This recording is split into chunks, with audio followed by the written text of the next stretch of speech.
പരമപവിത്രമതാമീ മണ്ണിൽ ഭാരതാംബയെ പൂജിക്കാൻ പുണ്യവാഹിനി സേചനമേൽക്കും പൂങ്കാവനങ്ങളുണ്ടിവിടെ, പൂങ്കാവനങ്ങളുണ്ടിവിടെ.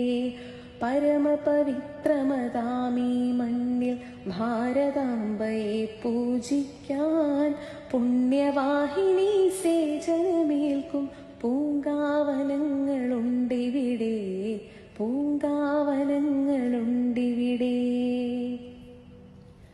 ഇലയും ഇതളും പൂവും മൊട്ടും ഇറുത്തെടുത്തർപ്പിച്ചിടാൻ പരമപവിത്രമതാമീ മണ്ണിൽ ഭാരതാമ്മയെ പൂജിക്കാൻ പുണ്യവാഹിനി സേചനമേൽക്കും പൂങ്കാവനങ്ങളുണ്ടിവിടെ, പൂങ്കാവനങ്ങളുണ്ടിവിടെ.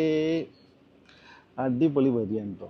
ഈ വരി ഒരിക്കലും നമ്മൾ കുറ്റം പറയരുത്. കാരണം ഒരു രാജ്യത്തിൻ്റെ സ്നേഹിക്കുന്ന ആൾക്കാരാണ്. ഓക്കെ, അപ്പോൾ ആ രാജ്യത്തിൻ്റെ സ്നേഹം പ്രകടിപ്പിക്കുന്നതിന് നമ്മൾ ഒരിക്കലും കുറ്റം പറയരുത്. കാരണം നമ്മുടെ ഇസ്ലാമിൽ തന്നെ പറയുന്നുണ്ട്, സൗദി അറേബ്യ നമ്മൾ ജനിച്ച രാജ്യത്തോട് യുദ്ധം ചെയ്യാൻ വരികയാണെങ്കിൽ നമ്മളെ രാജ്യത്തിന് വേണ്ടി യുദ്ധം ചെയ്താൽ അതാണ് ഏറ്റവും പുണ്യം എന്ന് പഠിപ്പിക്കുന്ന ഒരു സംഭവം ഉണ്ട് കേട്ടോ.